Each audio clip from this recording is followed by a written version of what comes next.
Boa noite a todos. Boa noite.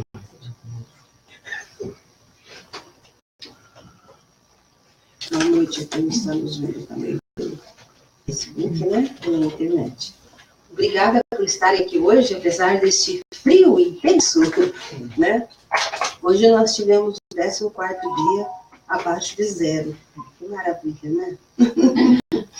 Vamos começar então. Uma vez mais agradecer ao Seara Bem por mais essa oportunidade de servir ao nosso mestre. E hoje o nosso tema, Evangelho dia a dia. Evangelho dia a dia, e aí só teremos um mundo melhor se nos tornarmos melhor. Alguém aqui concorda, discorda disso? Que o mundo só vai mudar quando eu mudar?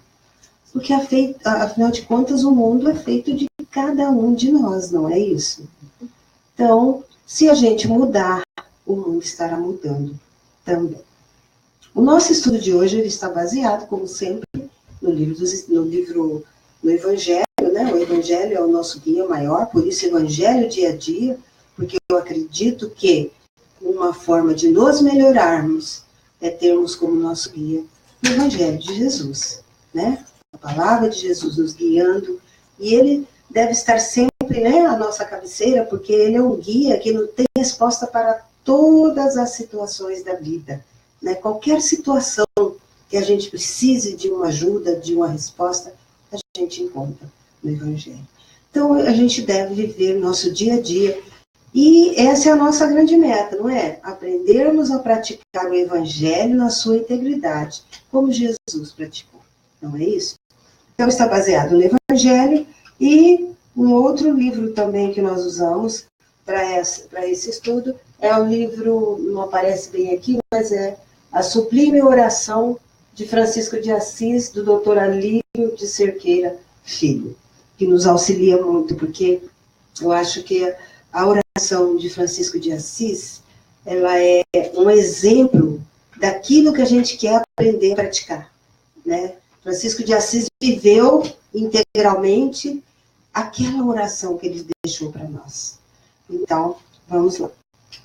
Eu peço desculpa que eu estou um pouquinho gripada hoje, mas a gente vai conseguir ir até o fim. Então, começando, Evangelho segundo o Espiritismo, capítulo 15, fora da caridade, não há salvação.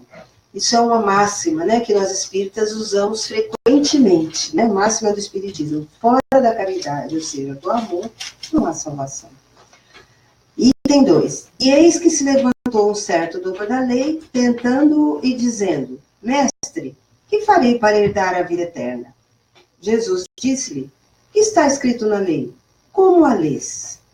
E respondendo, né, o doutor da lei disse: amarás o Senhor teu Deus de todo o teu coração, e de toda a tua alma, e de todo o teu entendimento. Amarás o teu próximo como a ti mesmo. Lucas, capítulo 10, versículo 25 a 37. Então, vamos dar uma olhadinha mais de perto. E aí, o que acontece? Jesus conta essa parábola. Que parábola é essa aqui? Quem sabe me dizer? O bom samaritano, exatamente, né? Quando o doutor da lei pergunta, e Jesus devolve a pergunta, ele dá a resposta, aí Jesus então conta a parábola do bom samaritano, que todos nós conhecemos, né? Um homem ia de Jericó para Jerusalém, e aí foi assaltado no caminho, tiraram ele tudo que ele tinha, bateram nele e deixaram ele à beira da estrada para morrer. E aí veio, né, o sacerdote, passou, olhou, continuou o seu caminho. Né? Veio o levita, que era da casa de Davi, olhou, continuou o seu caminho. E aí veio o samaritano, que era na época considerado a escória, né, pelos judeus. Ele parou, ele atendeu o irmão, pôs no seu cavalo, levou até a estalagem, né, disse: cuide bem dele. E antes de partir, deixou uma certa quantia em dinheiro e disse ao estalageiro: cuide dele da melhor forma possível. Se o dinheiro não der, na volta eu passo e pago o resto que eu te devo. Então, e aí Jesus volta para o doutor da lei e pergunta, né? Quando ele pergunta: quem é o meu próximo? Ele diz: quem é o próximo? E aí o doutor da lei responde: aquele que socorre o olho.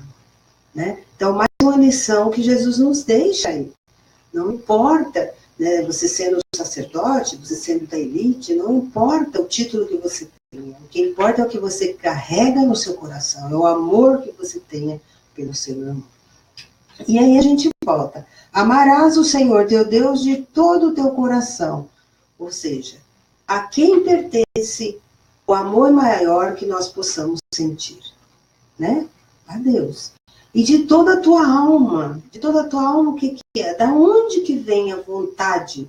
Da onde que vem o desejo? Da onde que vem a força que nos impele a praticar alguma coisa? Vem do nosso espírito. Vem da nossa alma. Né? Porque nós sabemos que nós somos o espírito imortal habitando neste momento este corpo. Não é? Um dia, quando a gente desencarnar, a gente voltar para o mundo espiritual, o que acontece? O corpinho vai ficar e a alma ou o espírito aí, né, que voltará. E de todo o teu entendimento, ou seja, de toda a tua razão. Então nós estamos aqui, olha, o coração, a razão, a alma. Né? Então ele diz aqui que amarás ao teu Deus de todo o teu coração, de toda a tua alma, de todo o teu entendimento. Ou seja, voltamos para Deus, o nosso Criador, aquilo de mais profundo que nós tenhamos em todos esses níveis. Né? Isso, e aí, no Evangelho segundo o Espiritismo, lá no capítulo 19, item 8, Lázaro nos diz: a obediência ao consentimento da razão, a resignação é o consentimento do coração. Olha a profundidade dessas palavras de Lázaro. Porque a gente, no nosso estudo, seguindo adiante, a gente vai entender um pouco melhor. Este é o primeiro e grande mandamento, e o segundo, semelhante a este, é: amarás o teu próximo como a ti mesmo. E muitas vezes a gente entende um pouco distorcido isso, né? Amarás o teu próximo como a ti mesmo. Então, nossa, eu preciso amar muito ao meu próximo. A gente deixa de interpretar que o teu irmão como ama a você mesmo. Então ele deixa claro, primeiro eu vou aprender a amar a mim mesmo, e aí então eu vou amar o meu irmão. Até porque se eu não sei amar a mim mesmo, como eu vou amar o meu irmão? Não é real isso? Então quando Jesus diz, amará o teu próximo como você ama a você mesmo, isto está implícito aqui. Qual o maior ato de alto amor que nós podemos? A gente acabou de falar, aprender a amar nós mesmos, a termos alto amor. Qual o maior ato de alto amor que nós podemos ter? Alguém sabe me dizer? Vamos lá. Tomar a decisão de evoluir. Não é para isso que nós estamos aqui hoje, sentados nessa cadeira? Nós decidimos que nós queremos aprender mais, que nós queremos evoluir, que nós não queremos ficar parados aonde nós estamos hoje, que nós queremos crescer. E aqui nós estamos falando espiritualmente, né? Moralmente, espiritualmente. Como amar a Deus? Como a gente pode amar a Deus? Se a gente ainda não aprendeu a amar a nós mesmos, se temos dificuldade em amar o nosso irmão, como que nós podemos amar o Deus de todo o nosso coração, toda a nossa alma, todo o nosso entendimento? Amando a sua obra. Não é assim que a gente fala? A gente nunca viu Deus. Como que a gente sabe que Deus existe? Quando a gente olha para a obra dele. Não é? Quando a gente olha para a perfeição, a harmonia da obra de Deus, a gente imagina a grandiosidade de Deus. Então, é por aí que a gente começa. A gente começa o caminho de aprender a amar a Deus, amando a sua obra. E qual a maior obra de Deus na minha vida? Isso. Eu mesmo. Nós não somos criatura de Deus? Fomos criados simples e ignorantes, né? Perfectíveis. Nós não somos. Então, na minha vida, a maior obra de Deus sou eu mesmo. Porque, olha só, Deus nos criou lá simples e ignorantes e vem nos amando e nos impulsionando todo. A gente não sabe, né? Quanto tempo quantas encarnações, quantos séculos, quantos milhares, quantas centenas de milhares a gente já passou para chegar onde nós estamos. Porque a gente sabe que essa versão nossa é a melhor de todas. Nós estamos agora na nossa melhor versão. Atualizados. Ainda que ela não seja que, né, que nós não gostamos dela, que a gente acha que é muito pouco, é a nossa melhor versão. Então, para nós, a maior obra de Deus é nós mesmos. Então, eu amo a obra de Deus. Por onde que eu começo? Amando a mim mesmo. Porque na minha vida, eu sou a maior obra de Deus. Para mim, né? Deus. Vamos falar um pouquinho de Deus agora. Lá, pergunta número 1 do Livro dos Espíritos. Primeira pergunta que Kardec fez para os espíritos. Que é Deus? E a resposta? Deus é a inteligência suprema, causa primária de todas as coisas. Capítulo 1, pergunta 1. Item 1. Primeira pergunta. O que é Deus? Ele não falou quem é Deus, o que é Deus, não. O que é Deus? Porque no nível que nós estamos, a gente não tem ideia.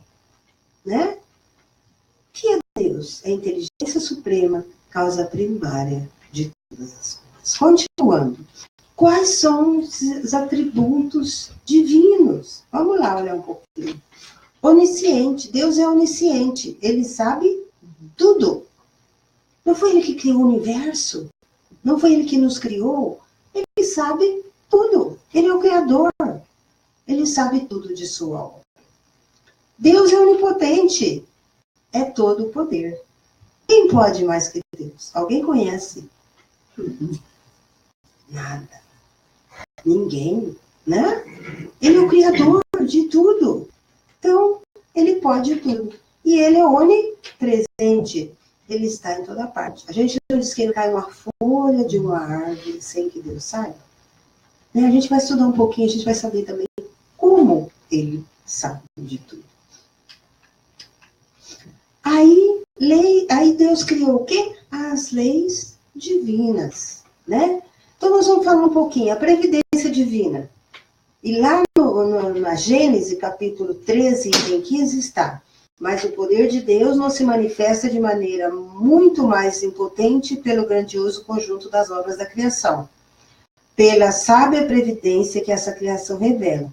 Assim, nas partes mais gigantescas, como nas mínimas, e pela harmonia das leis que regem o mecanismo do universo. Olha só, né? O macro, tanto o macro quanto o micro, e é muito interessante, tem até uma vez um PowerPoint que eu recebi que fala do macro e do micro, e que leva a gente lá para o universo, né? Para as estrelas, para as galáxias, e a gente observa que o que existe lá é muito semelhante ao que existe aqui no átomo, no micro. Ou seja, é tudo parte de uma cadeia única, é tudo parte de um todo. E tudo isso, as leis divinas, elas são harmônicas. Né? A harmonia que existe no universo. Né? Uma das coisas assim, que mais mexeu comigo em toda a minha vida foi quando eu vi, uma amiga minha me mandou pela primeira vez uma foto da Terra, né, tirada não sei se de satélite ou de uma nave espacial, globo. Isso foi lá pelos anos, eu acho que 80, quando apareceu aquela primeira foto do globo da Terra, assim. E eu olhava na foto, assim, e eu me dei conta que, a princípio, era uma bola no ar. Você olha o planeta de fora, é uma bola no ar, você não enxerga nada além daquele globo. E aí eu falei, meu Deus, foi aí que eu tive uma ideia, mais ou menos, do tamanho da coisa toda. Que olha só, a perfeição, a harmonia que existe. A princípio, o globo está parado no meio de nada, até onde nós podemos enxergar. Mas ele se mantém sempre no mesmo lugar. Ele gira em torno de si, ele gira em torno do Sol, ele faz parte de uma harmonia, né, celestial. Então, as leis divinas, né, Deus criou as leis divinas para regerem essa harmonia.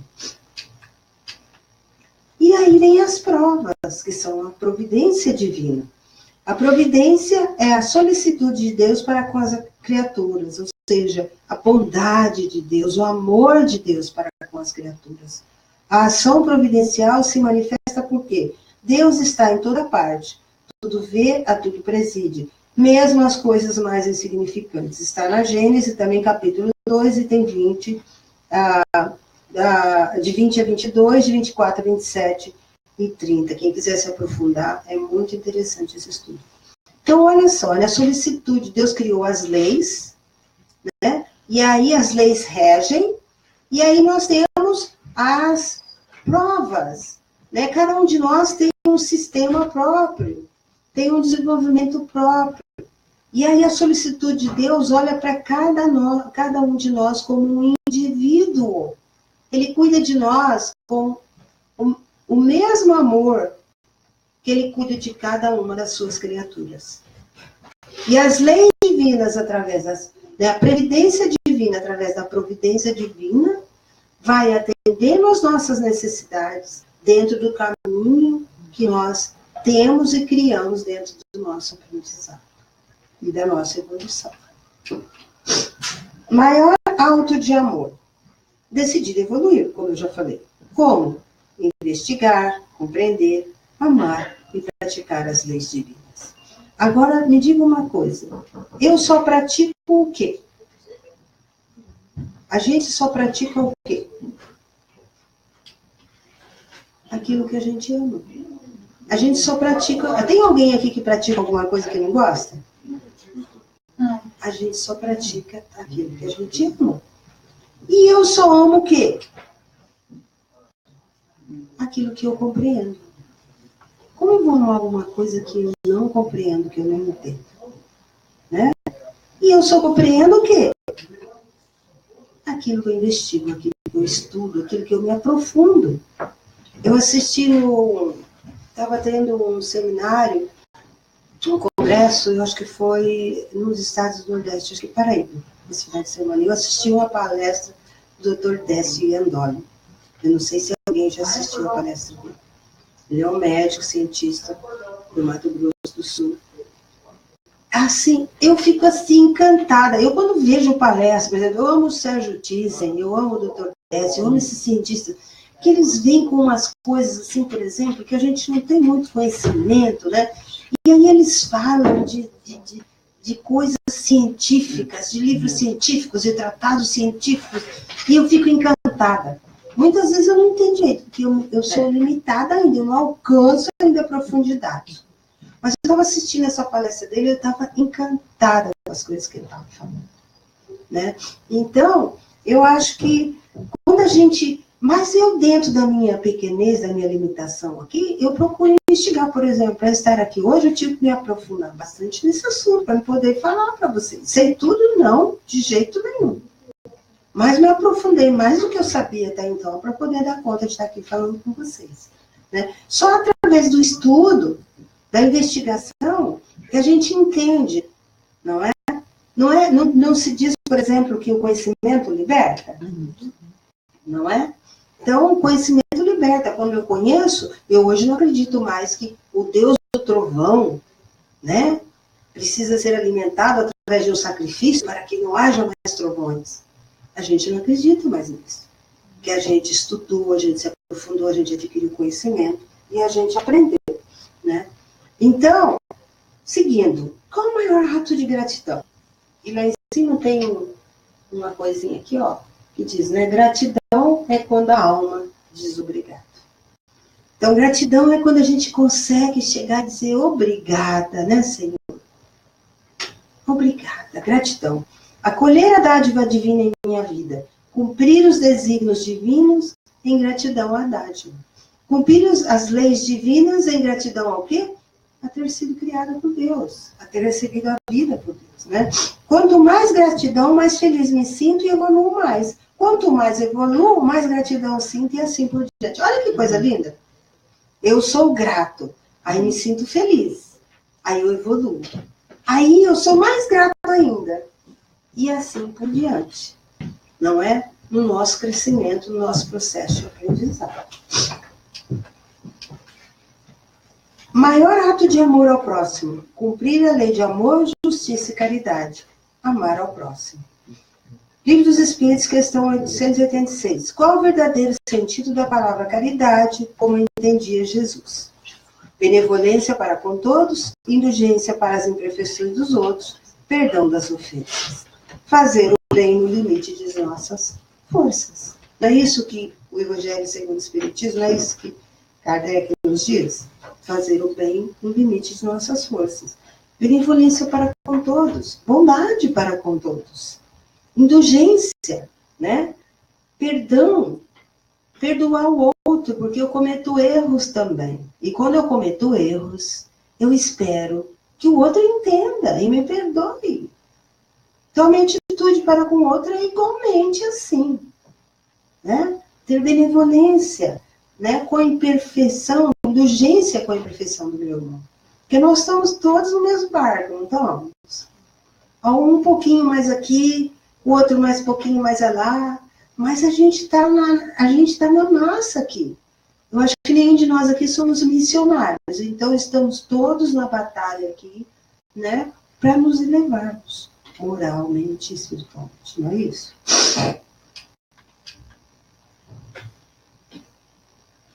Jesus é o caminho, a verdade e da vida que nos conduz a Deus. Venham a mim todos os que estão cansados e sobrecarregados, e eu darei descanso a vocês. Tomem sobre vocês o meu jugo e aprendam de mim, pois sou manso e humilde de coração. E vocês encontrarão descanso para suas almas, pois o meu jugo é suave e o meu fardo é leve. Jesus, Mateus, capítulo 11, versículo de 28 a 30. Então, a gente não tem dúvida que Jesus é o nosso guia maior. Esse caminho de aprender a nos amarmos, amar ao nosso próximo, seguir as leis divinas, nesse caminho da evolução, né? Então, o nosso caminho para chegar a Deus, ele disse, eu sou o caminho, a verdade e a vida. Só através de mim vocês chegam ao Pai. Não é? Porque ele é o nosso guia, e ele está muito mais próximo de nós do que Deus. Se a gente tem dificuldade para entender Jesus, para aceitar Jesus, imagine Deus, que está muito, muito, muito mais além. E aí, então, como eu falei, dos maiores exemplos que eu vejo, né, de amor a si próprio e ao irmão é Francisco de Assis. Pelo exemplo, e nós sabemos, né, segundo nos foi dito já, Francisco de Assis é a reencarnação de João Evangelista, não é? Então, João Evangelista, ele foi o último dos apóstolos a desencarnar, foi o único que desencarnou, né, assim, naturalmente, velhinho, né, porque todos os outros foram desencarnados antes, ele foi o único que morreu de velho, né? E a gente sabe a sabedoria que ele tinha. E depois ele volta, então, como Francisco de Assis. E vamos ver um pouquinho.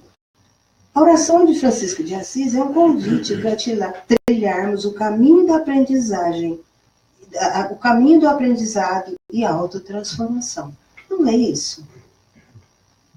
Uma autotransformação, a oração de São Francisco, a gente vai ver, ela nos convida a isso, a nos transformarmos internamente, a nos amarmos, para podermos, então, amar ao irmão.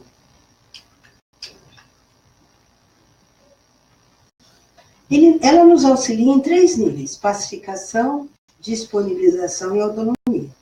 Primeiro nível, pacificação, apelo que faz ao mestre. Senhor, fazei de mim um instrumento de vossa paz. Me pacifica, Senhor. Não é esse o pedido que ele faz? Não é esse o pedido que nós fazemos? Senhor, eu quero me pacificar. Eu quero pacificar meu coração. Porque só depois que eu pacificar meu coração, eu serei capaz de me amar. E de amar ao meu próximo. E de amar a Deus. Então, esse é o primeiro pedido da oração de Francisco de Assis. Senhor, fazei-me instrumento de vossa paz. Ou seja, seja feita a sua vontade, Senhor, através de mim. Integralmente. Onde houver ódio, que eu leve o amor. E aí tem uma figurinha que fala assim, tenho estresse, necessito beijoterapia, né? Quem não gosta de vez em quando a gente está nervoso, ai, que se me der um abraço agora, se me desse né, um aconchego agora seria tão bom. Onde houver ódio que eu levo o amor. A gente está falando assim, os vizinhos estão brigando, então eles estão com raiva lá, eu vou lá pacificar eles. É disso que a gente está falando? Não, eu estou falando onde houver ódio dentro de mim ainda. Onde houver ódio no meu coração ainda, Senhor. Que eu seja capaz de levar o amor. Eu não estou falando de pacificar mesmo. Porque nós ainda carregamos. A gente ainda carrega raiva. A gente carrega ódio. A gente carrega inveja. É engraçado, você está no estudo e pergunta assim, alguém aqui já teve ou tem inveja? Ninguém levanta a mão. Gente, sempre honesto. Né? A gente precisa ser honesto. Não tem branca não, é tudo a mesma coisa. A gente é invejoso sim. Vamos ser honestos com a gente, nós somos invejosos ainda. No nível que nós estamos, segundo nível, provas e expiações. Olha só, nós nem tiramos o pé da lama ainda, gente. Vamos ser honestos com a gente. Tem muito que aprender em termos de nos amarmos. Porque, gente, olha só, Deus não faz porcaria. Se Deus, por amor, nos criou, porque nós somos valiosos, com toda a imperfeição que estamos agora. Porque Deus nos criou imperfeito, mas perfectíveis, para que a gente trilhasse o caminho da perfeição. E que o mérito fosse nosso. Então, eu levo o amor dentro de mim, a gente precisa aprender a se amar. A gente precisa aprender a amar mesmo, que a gente não sabe, não. Essa história de eu te amo, dou um buquê de flores. Gente, é claro que isso já é um passo em direção ao verdadeiro amor. Mas o verdadeiro significado do amor está longe disso, a gente sabe. Onde houver ofensa, que eu leve o perdão. Quando Pedro perguntou a Jesus, Senhor, quantas vezes eu devo perdoar ao meu irmão? O que foi que Jesus respondeu? 70 vezes. Nossa, Senhor, 70 vezes 7. Nossa, é muita coisa. Pedro, 70 vezes 7. Cada ofensa. Cada ofensa. Então, gente, quanto trabalho a gente vai ter para perdoar 70 vezes 7? Pela primeira vez, certo? Já pensou? 70 vezes 7 é exponenciação. 7 vezes 7 vezes 7 vezes 7. Se fosse 70 vezes 7, aqui, ó, 7 vezes 7 seria 400. Seria muita vez, não é? Eu perdoo na primeira hora quando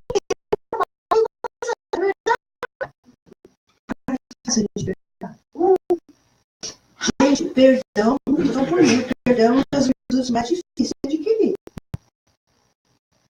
Perdoar, para nós ainda que estamos aqui no começo, como eu falei, ainda é extremamente trabalhoso. Né? Onde houver discórdia, que eu leve a mim. A gente vive hoje assim, momentos de discórdia. Brigo por futebol, brigo por política, brigo por raça, brigo por cor. A gente hoje está no nível de eu tenho razão, eu sou republicano, eu sou democrata, eu sou PT, eu sou PTP, eu sou sei quê, eu sou verde, eu sou roxo. Gente, nós, principalmente, que nos dizemos espíritas, que nos dizemos cristãos, precisamos ter muito cuidado com isso. A gente sabe que a gente está, né? Hoje eu estou, amanhã só Deus sabe o que eu estarei. Então a gente precisa tomar muito cuidado com isso, que a gente pode estar criando. Eu me lembro ai meu Deus, eu lembro de um palestrante, já vou lembrar o nome dele, que uma vez ele falou assim, olha, cuidado dos homens machistas aí, porque na próxima encarnação você pode nascer uma Conceição. Entendeu? Você pode nascer uma Conceição. Então, tenham muito cuidado com o que vocês fazem hoje. Porque o amanhã de cada um de nós é o resultado do que nós fizemos hoje. Não é assim? A gente colhe o que planta? Então, a gente precisa tomar cuidado, porque eu amanhã vou colher o que eu estou plantando hoje. Então, olha só. Olhar para dentro de nós aqui. A gente está fazendo um exame de consciência através da oração aqui de Francisco de Assis. Que eu leve dentro de mim união, onde houver discórdia em mim. Onde houver dúvida, que eu leve a fé. A fé torna as coisas possíveis. seres não fáceis. Não é isso? A gente precisa ter mais fé. Eu mesmo às vezes falo assim, Vera, onde anda a tua fé?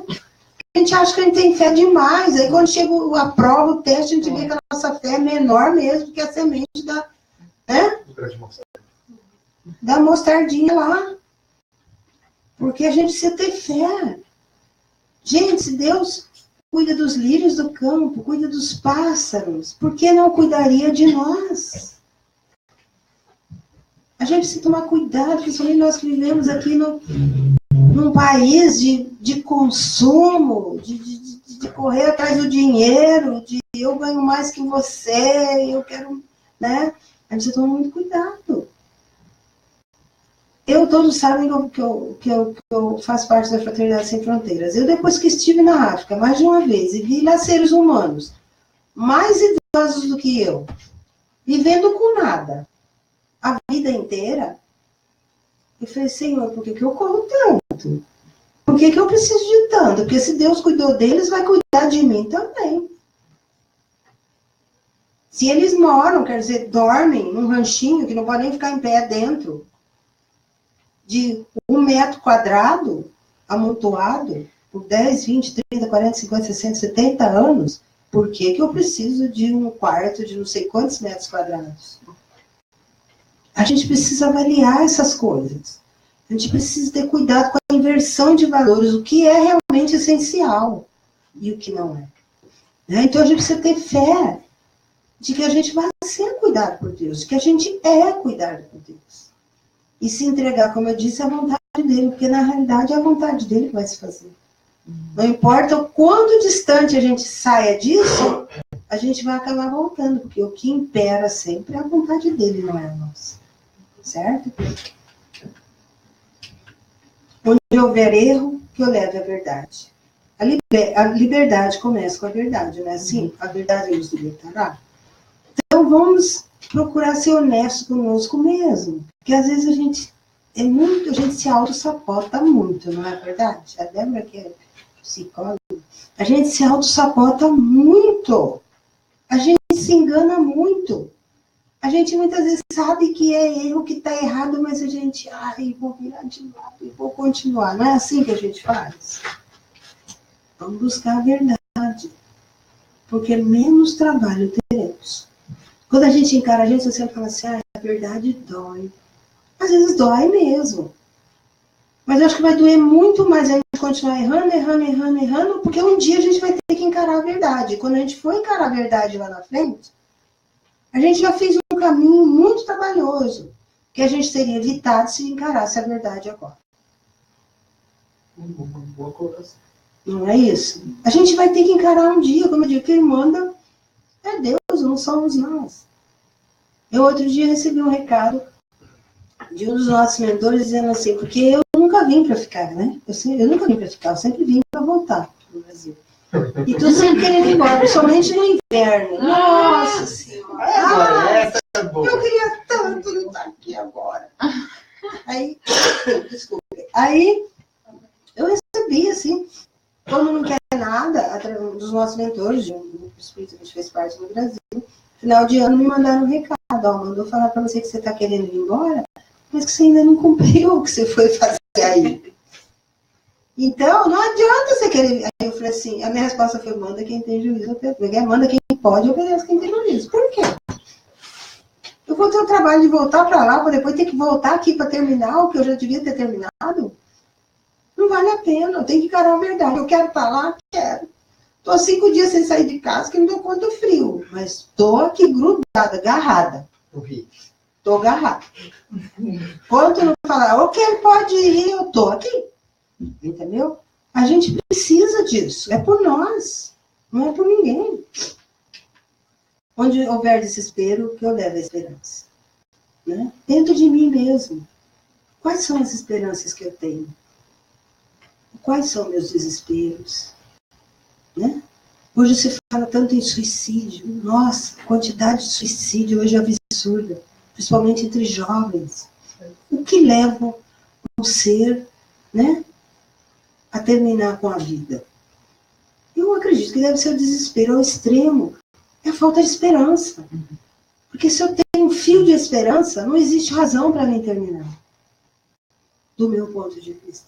Então, a gente precisa criar dentro de nós esperança, para a gente poder dar conta das situações trabalhosas que aparecem em nossas vidas. A gente jamais perder a esperança. Hoje, tá trabalhoso pra caramba, mas amanhã vai estar melhor. Não é assim que a gente vive cada dia? Onde houver tristeza que eu levo. Essa figurinha aí, todo mundo aqui conhece, né? Olha, gente, isso daí é uma das coisas que mais mexeu comigo. Em todo esse trabalho. Porque eu conheço a menina, eu estive lá. Né? Eu conheço ela e mais os centenas e milhares dos outros que são como ela. Um serzinho desse daí nunca viu um sapato. Lá você encontra crianças com 8, 9, 10 anos, nunca tiveram um sapato no pé. E aí, ela se põe bonitinha. Gente, aquele olhar dela, assim, eu acho que se ela pudesse, ela ia pular, né? De alegria por ter ganhado um chinelinho de dedo e um vestidinho. Olha só, uma coisa tão simples, um vestidinho, um chinelinho de dedo, fez a vida dela. A gente quer uma Ferrari, não é assim? Menos que uma Ferrari no céu. Um Lexus, né? Lexus. Não, Fusquinha? Que isso, Fusquinha? Olha aí a simplicidade de um ser tão necessitado. Né? E agora a Flavinha, né? Vai começar a fazer vestidinhos aqui também, né? Sábado, esse dia 13, né? O Seara do Bem vai começar a fazer vestidinhos para, né, embelezarem esses irmãos. Essas belezinhas. Porque uma das coisas que eu chego lá, a primeira coisa que eu olho e falo, Senhor, eles são filhos de Deus como eu, né? Eles merecem como eu. Mas Deus tem uma razão para eles estarem lá e nós aqui. A gente precisa sempre acreditar nisso. Né? Mas eu acho que o Evangelho diz que se eu tenho mais, se Deus me deu mais, é porque Ele espera que eu divida o que eu tenho com aquele que tem menos que eu. Não é assim? Então, onde houver trevas que eu leve a luz, vamos nos iluminar. Estamos aqui, né, no caminho da nossa iluminação. Então, a gente chegou na pacificação. Nesse ponto aí, nós já estamos, depois de todo esse trabalho conosco mesmo, já estamos pacificados. E aí vem a disponibilização, apelo que faz ao mestre. Ó mestre, fazer que eu procure mais consolar que ser consolado. Compreender que ser compreendido. Amar que ser amado. Agora que eu já me amo, e aí eu cito a Madre Teresa, né? Preenchida de amor, ela foi distribuir amor. Nós podemos começar em casa. Exercício de humildade e ação dentro das nossas casas, com nossos seres queridos, marido, filho, pai, mãe, né? Aqueles que são mais trabalhosos, porque estão ali dentro do mesmo espacinho com a gente o tempo todo, né?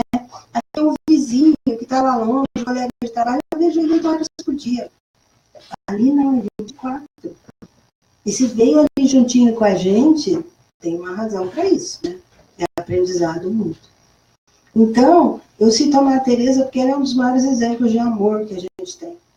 Né? A gente tem Gandhi, tem outros, mas ela, para mim, é um dos maiores exemplos de amor. É alguém que se despiu completamente de si própria para viver em função do outro. Né? Então, ela atingiu esse ponto. Ela se preencheu tanto de amor, ela aprendeu tanto a amar a ela mesma, que ela chegou ao ponto que disse assim, agora eu preciso dar amor para alguém, para os meus irmãos. Né? Fazer que eu procure mais consolar que ser consolado, compreender que ser compreendido, amar que ser amado.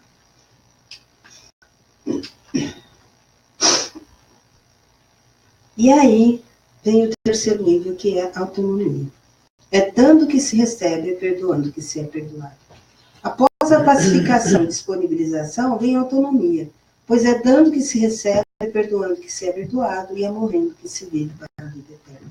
Eu imagino que nesse nível, por exemplo, eu fico imaginando onde andará a Madre Teresa hoje, né? O espírito da Madre Teresa hoje. Não é? E às vezes, qual o caminho que esse espírito fez para chegar até onde ela chegou? Né? Para vivenciar nessa encarnação o que ela vivenciou. E aí ela está livre agora. Não é? Ela chegou naquele ponto que você diz assim, eu sou autônomo, como o Dr. Bezerra de Menezes, por exemplo. E nós sabemos que ele já podia não estar mais nesse planeta. Mas ele pediu, eu quero ficar, porque eu quero ajudar. Né? Então é da autonomia. Você já é autônomo para tomar suas decisões. Né? Para dizer, eu quero, agora eu posso. Você já está num nível que você vê assim, quanto eu mais dou, mais eu recebo, então eu quero dar é muito mais. A gente não fica contando, né? A gente fica contando aqui o afeto que a gente dá, as moedinhas que a gente dá. Nesse nível, não existe mais isso. Nesse nível, a gente já está vivendo numa plenitude tão grande, numa abundância de Deus tão grande, você já tem consciência da abundância de Deus tão grande que já não existe mais isso. Quanto mais eu der, mais eu vou receber, então eu quero dar é muito. Não é pensando em receber, mas já é o conhecimento que você tem de que é assim que funciona o universo. Não é?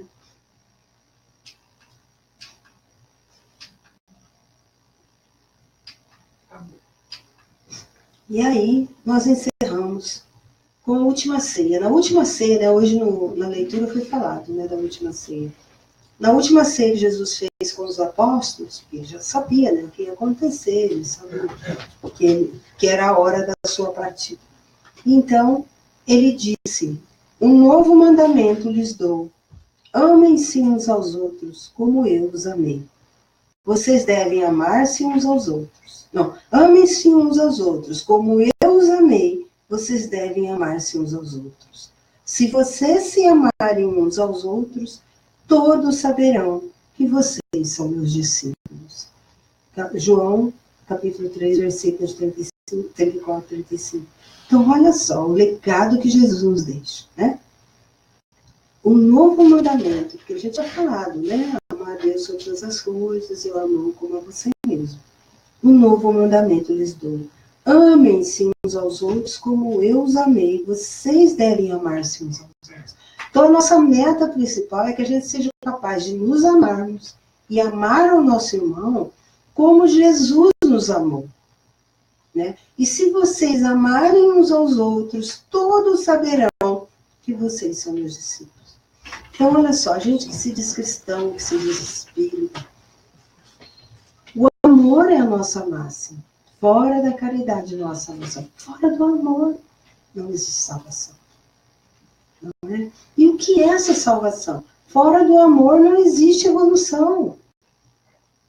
Fora do amor a gente vai continuar nesse planetinha cheio de problemas.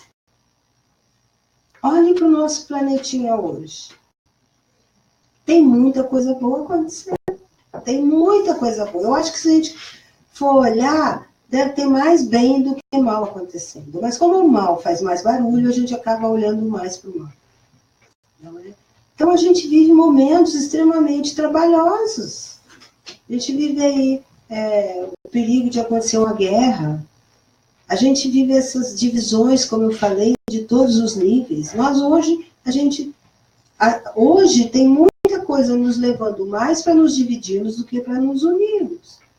Mais para nos odiarmos do que nos amarmos. E a gente precisa inverter isso. Nós que nos dizemos cristãos, que nos dizemos espíritas, é nossa obrigação.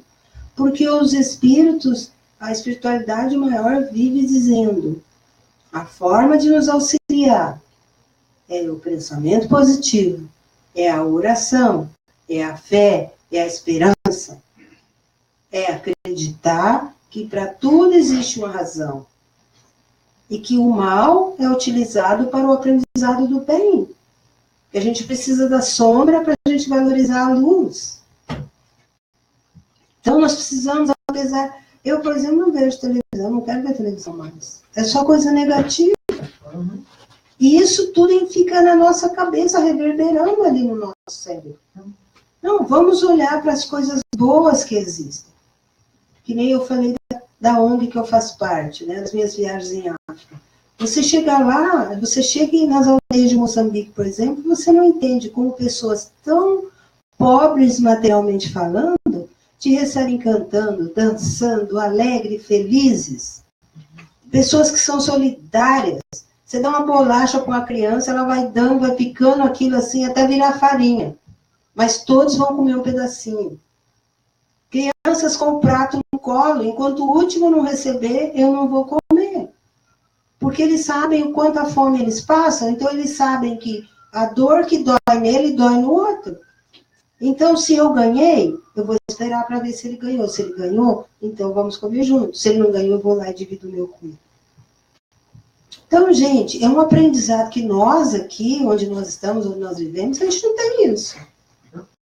Quando alguém me dá uma bolacha, olha, bolacha tem 10 olhando, vou pôr na boca logo antes que alguém peça um pedaço. Não é assim que a gente faz?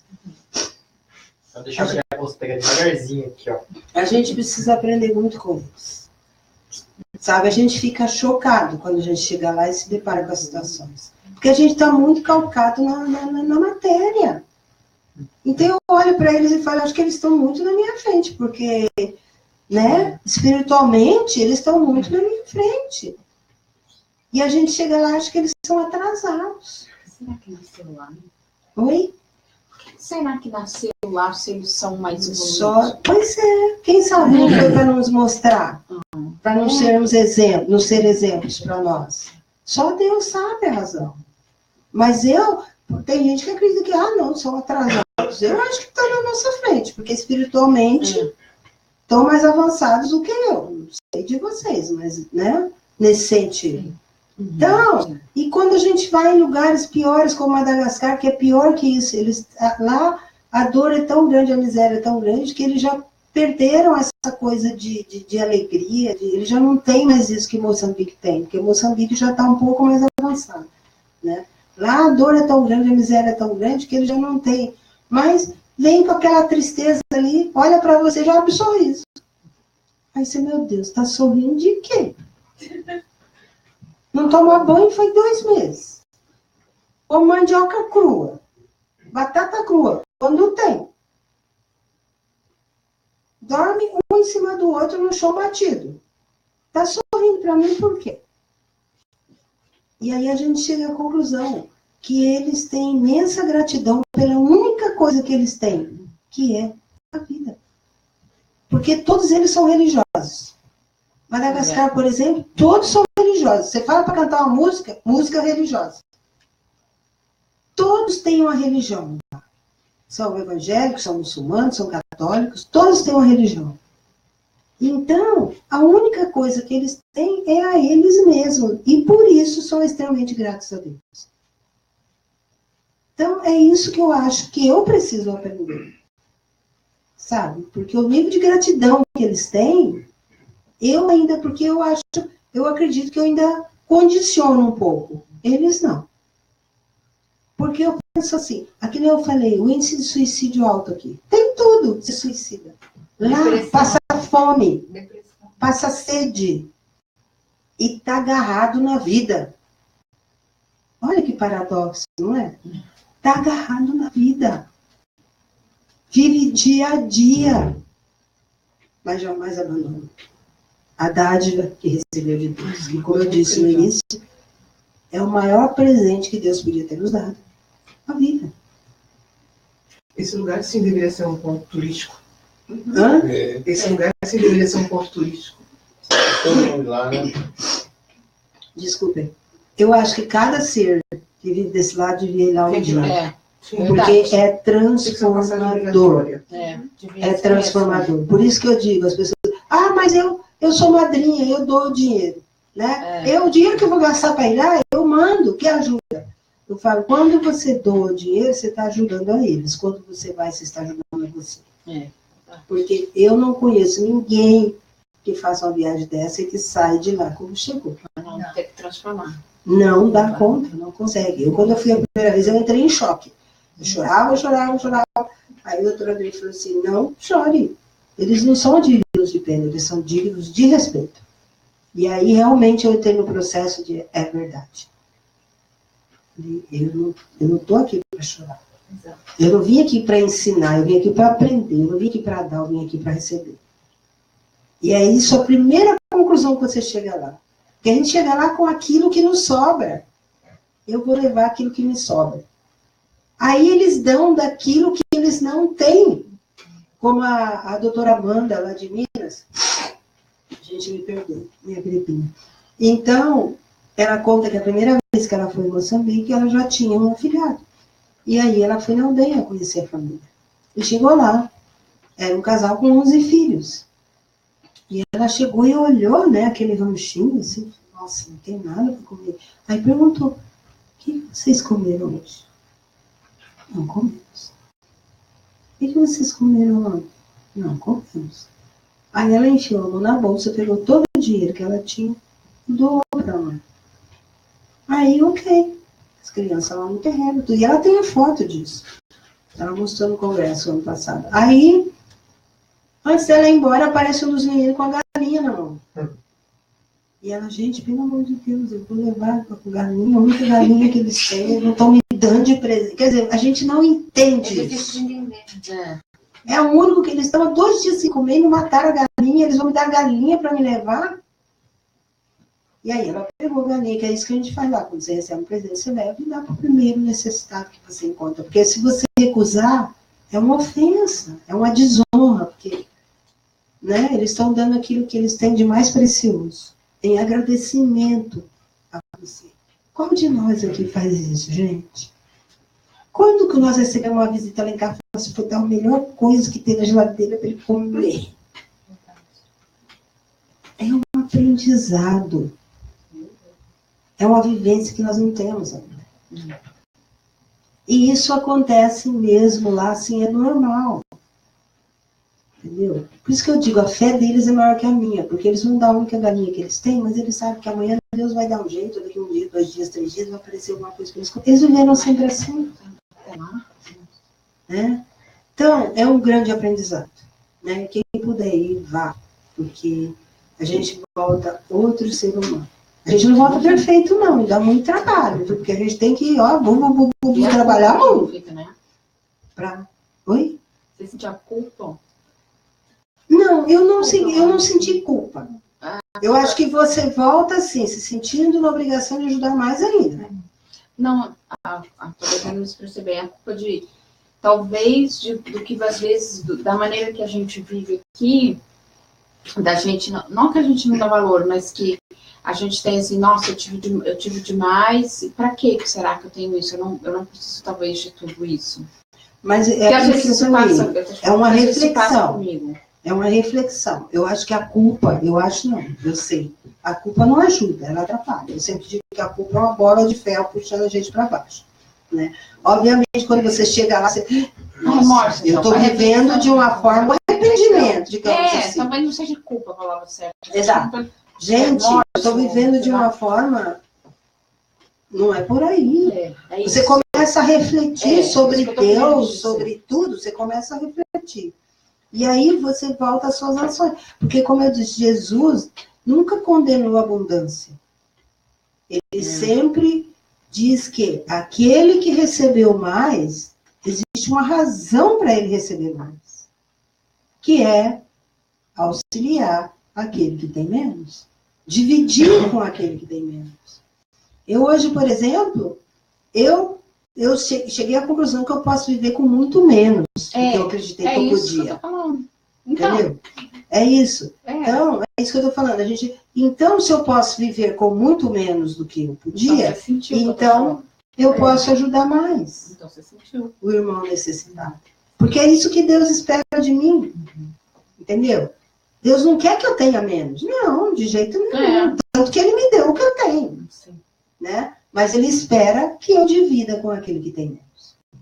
Que a gente tenha realmente, a gente precisa aprender a ter noção do material e do espiritual. Porque às vezes a gente fica agarrado no material aqui e esquece o espiritual. Ou como eu disse, muitas vezes a gente esquece que Deus nos provê e que Ele vai cuidar de nós. Sempre. Ele não vai sempre fazer o que eu quero, do jeito que eu quero, na hora que eu quero, não. Ele vai fazer o que eu preciso. Ele vai me dar o que eu preciso. E aquilo que eu preciso nem sempre é o que eu gostaria de ter. Né? Então, mas Ele vai nos prover. Como prover a eles. Como prover a eles. E nos ensina. Deus usa eles para nos ensinar. Como tem aquele rapaz, Danilo Farias, que saiu da Itália, foi para lá, montou uma escola lá. Está vivendo lá. Como tem um Salvatore, que eu esqueci o nome, um italiano que foi para o Brasil, tem uma fazenda lá em Barbacena, um italiano, milionário, cheio de dinheiro, deixou tudo, foi para o Brasil, montou uma fazenda escola, onde cuida de crianças, de mais de 300 crianças pobres. Entendeu? Então, é um movimento de Deus. Quem sai do Brasil vai para... Agora nós estamos, por exemplo, a Fraternidade está socorrendo os refugiados venezuelanos que estão chegando no Brasil sem nada. Morando na rua, juízes, engenheiros, professores, morando na rua, fugindo da questão política ou da questão... Então, gente, eu acho que tudo isso, né? Voltando para São Francisco de Assis, tudo isso é para nos ensinar, né? Eu já estou no limite do meu tempo. Gratidão a vocês, gratidão a Deus, ao Seara do Bem, né? Por poder estar aqui hoje à noite. Tá? Muito obrigada.